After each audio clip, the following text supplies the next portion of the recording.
Assalamualaikum warahmatullahi wabarakatuh. Perkenalkan, nama saya Rinda Dwi Audia dengan NIM A1C1210008 dari kelas reguler A, Fakultas Keguruan dan Ilmu Pendidikan, Program Studi Pendidikan Kimia. Baiklah, video ini saya buat untuk memenuhi tugas ujian tengah semester saya, yaitu pada mata kuliah Pendidikan Agama Islam yang diampu oleh Bapak Muhammad Sobri, SPD MPD. Berikut penjelasannya. Rukun iman, Islam, dan ihsan. Rukun iman terdiri dari yang pertama iman kepada Allah, ma'rifatun wa tasdikun. Ma'rifat maksudnya mengenal Allah secara yakin atau ma'rifat billah.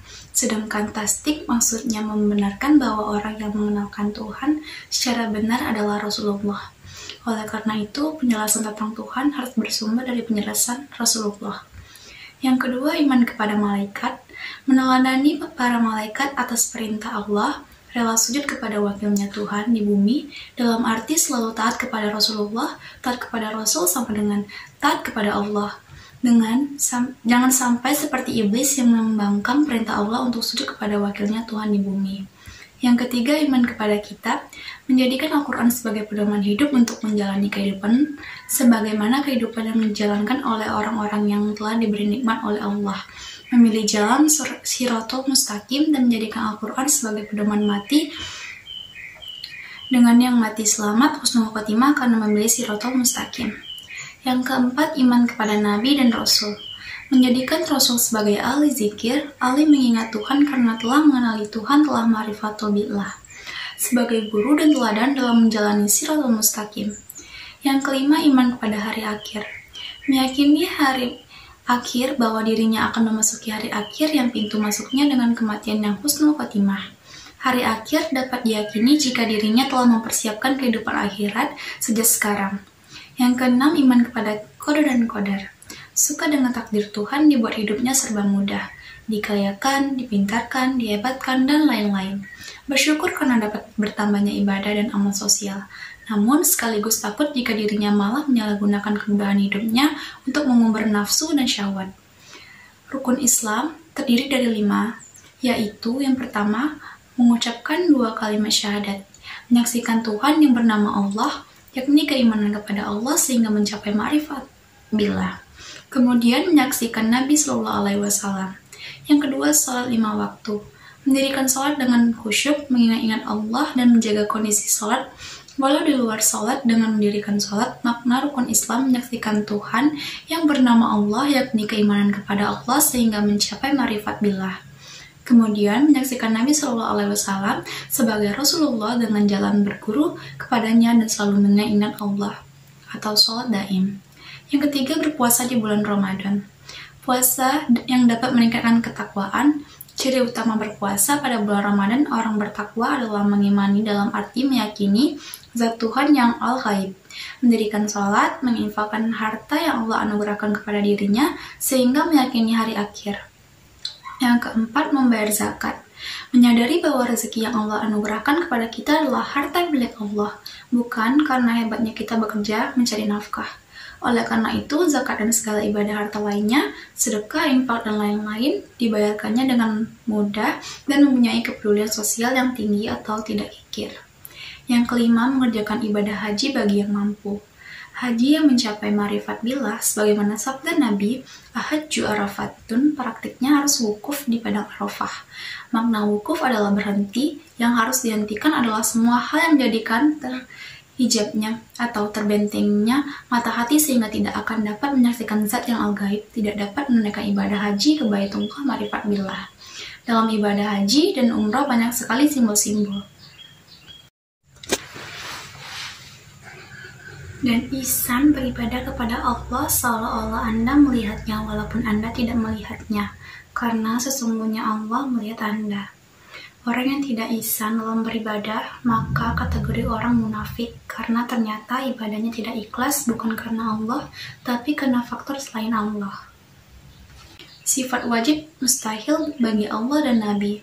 Sifat wajib bagi Allah. 1. Wujud artinya ada. 2. Qidam artinya awal. 3. Baqa artinya kekal. Yang keempat, mulafatul lil hawadisi artinya berbeda dengan ciptaannya. Yang kelima, Yaqumu binafsihi artinya dapat berdiri sendiri dan tidak bergantung pada siapapun. Yang keenam, wadaniyah artinya esa atau tunggal. Yang ketujuh, kudrat artinya berkuasa atau segala sesuatu. Yang kedelapan, iradat artinya berkehendak. Yang kesembilan, ilmun artinya maha mengetahui.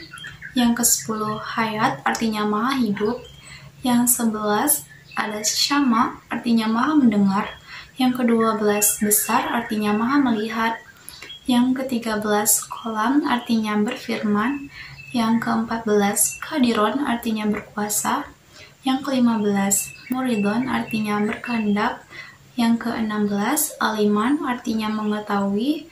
Yang ke-17 hayan artinya hidup. Yang ke-18 sami'an artinya mendengar. Yang ke-19 basyiron artinya melihat. Yang ke-20 mutakaliman artinya berkata atau berfirman. Sifat mustahil bagi Allah. 1. Adam artinya tiada. 2. Hudud artinya baru. Yang ketiga fana artinya binasa. Yang keempat mumasalatu lil hawadisi artinya menyerupai makhluknya. Yang kelima qiyamu bi ghairihi artinya berdiri dengan yang lain. Yang keenam ta'addud artinya lebih dari satu. Yang ketujuh ajizun artinya lemah. Yang kedelapan karoha artinya terpaksa. Yang kesembilan jahlun artinya bodoh. Yang kesepuluh mautun artinya mati. Yang ke-11 samamun artinya tuli. 12 umyun artinya buta. 13 bukmun artinya bisu. 14 kaunuhu ajizan artinya zat yang lemah. Yang ke-15 kaunuhu karihan artinya zat yang terpaksa. Yang ke-16 kaunuhu jahilan artinya zat yang bodoh. Yang ke-17 kaunuhu mayitan zat yang mati. Yang ke-18 kaunuhu as-sama artinya zat yang tuli. Yang ke-19 kaunuhu ama artinya zat yang buta. Yang ke-20 kaunuhu abkama artinya zat yang bisu. Yang ketiga itu mempraktekkan sholat jenazah. Yang pertama membaca niat untuk jenazah perempuan, usolli ala azihil mayati arba'at takbiratin fardo kifayatin imamah makmumah lillahi ta'ala. Yang kedua berdiri bagi yang mampu sholat jenazah. Yang ketiga melakukan takbir sebanyak 4 kali termasuk takbiratul ihram. Yang keempat membaca surat Al-Fatihah setelah takbir pertama. Bismillahirrahmanirrahim. Alhamdulillahirabbil alamin arrahmanirrahim maliki yaumiddin. Iyyaka na'budu wa iyyaka nasta'in. Ihdinas siratal mustaqim siratal ladzina an'amta 'alaihim ghairil maghdubi alaihim waladdallin. Yang kelima membaca shalawat Nabi setelah takbir kedua. Allahumma sholli ala sayyidina Muhammad wa ala ali sayyidina Muhammad. Yang keenam mendoakan jenazah setelah takbir ketiga. Allahumma firlahu warhamhu wa afihi wa fu'an wa akarim nuzulahu wa wasi' madhalahu wasilu bima iwasaji wal bar wal nakihi minal kotaya kama yunakot saubul abdihu minad danasi wa abdihu daran khairan min darhi wa ahlan khairan min ahli wa raujan ila khairan min zawjihi wa kihi fitnah qabri wa zabannar.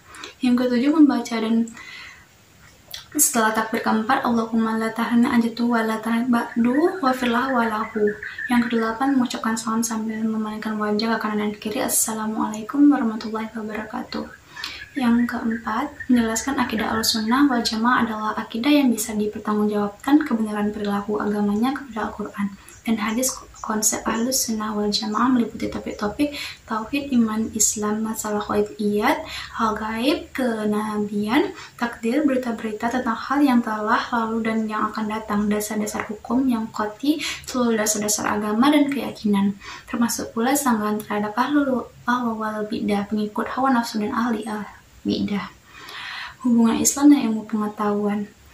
Agama Islam telah memberi pilihan dan panduan kepada manusia tentang jalan hidup yang akan dilaluinya. Dengan ilmu pengetahuan, manusia akan lebih bijaksana untuk menentukan pilihan-pilihan hidup. Nabi Muhammad SAW mengatakan bahwa ilmu tanpa iman bencana, iman tanpa ilmu gelap. Baik ilmu pengetahuan maupun agama merupakan upaya sosial dan budaya yang kompleks yang bervariasi antar budaya dan telah berubah seiring waktu. Sebagian besar inovasi ilmiah dan teknis sebelum revolusi ilmiah dicapai oleh masyarakat yang diorganisasi oleh tradisi-tradisi keagamaan. Para sejana, pagan, Islam, dan Kristen kuno memelopori unsur-unsur individu dari metode ilmiah. Roger Bacon yang kerap dipuji karena memformalkan metode ilmiah adalah seorang biarawan Fransiskan. Agama Hindu secara historis menganut nalar dan empirisme, berpendapat bahwa ilmu membawa pengetahuan tentang dunia dan semesta yang sah, tetapi tidak lengkap. Pemikiran Konfusianisme bersifat religius atau non-religius telah memiliki pandangan berbeda tentang ilmu dari waktu ke waktu. Sebagian besar umat Buddha abad ke-21 memandang ilmu sebagai pelengkap keyakinan mereka. Sementara klasifikasi dunia materi oleh bangsa India dan Yunani kuno menjadi udara, bumi, api, dan air yang lebih bersifat filosofis, dan para proto-ilmuwan seperti Anaxagoras secara tidak sopan mempertanyakan pandangan populer tertentu tentang dewa-dewa Yunani. Para sejarah Timur Tengah abad pertengahan menggunakan pengamatan praktis dan eksperimental untuk mengklasifikasikan materi. Sekian penjelasan dari saya. Bila ada kata-kata yang kurang berkenan, saya mohon maaf. Saya akhiri dengan wassalamualaikum warahmatullahi wabarakatuh. Terima kasih.